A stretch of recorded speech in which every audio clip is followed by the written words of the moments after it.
ماذا تطالب الإدارة الذاتية في روجافا كردستان للكرد؟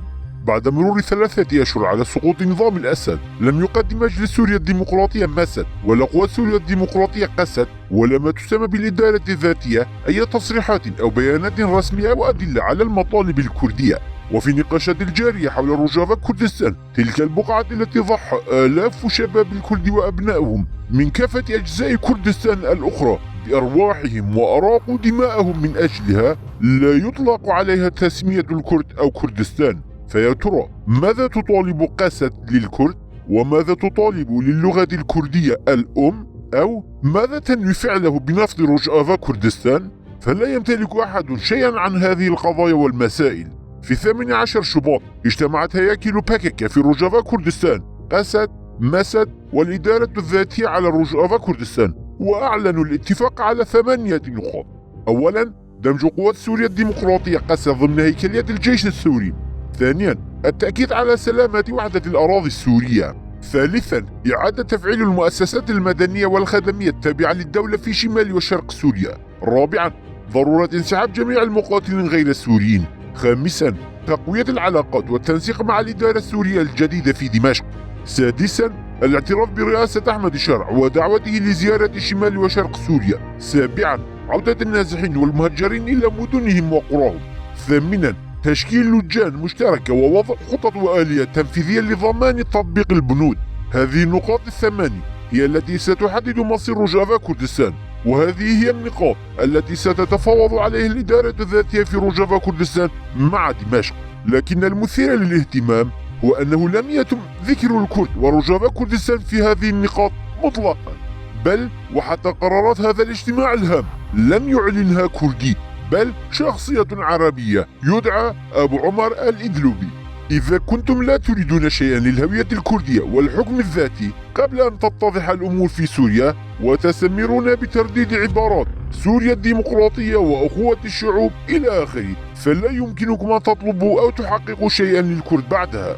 الشيء نفسه ينطبق على التجارة، فعندما تبيع سيارتك فإنك أولا تحدد سعرا مرتفعا ثم تساوم عليه، فيجب عليكم أولا أن تطالبوا بشبه استقلال للكرد حتى تتمكنوا فيما بعد من تحقيق الفيدرالية أو الحكم الذاتي. يزعم البعض أن قسد لا تستخدم اسم الكرد وكردستان لتجنب الحساسية في المنطقة. هذا القول ليس صحيحا، لأنه قبل أيام قليلة وبالتحديد في 15 شباط ردد آلدار خليل شعارات في الساحات وقال: بسراك سوري ديمقراطي نابه، بسراك آرامی که نابه سوریه ده، بی فکر سراک ده کردستان دیجی آزادی که نابه، بی فکری دروجلات النافین دجاره سری پیش ناکده. من يردد شعار لا حياة بدون أجلان لا يقولون لا حياة بدون روجافا كردستان. من لا يتنازل عن اسم أجلان للأسف يتنازلون عن اسم كردستان.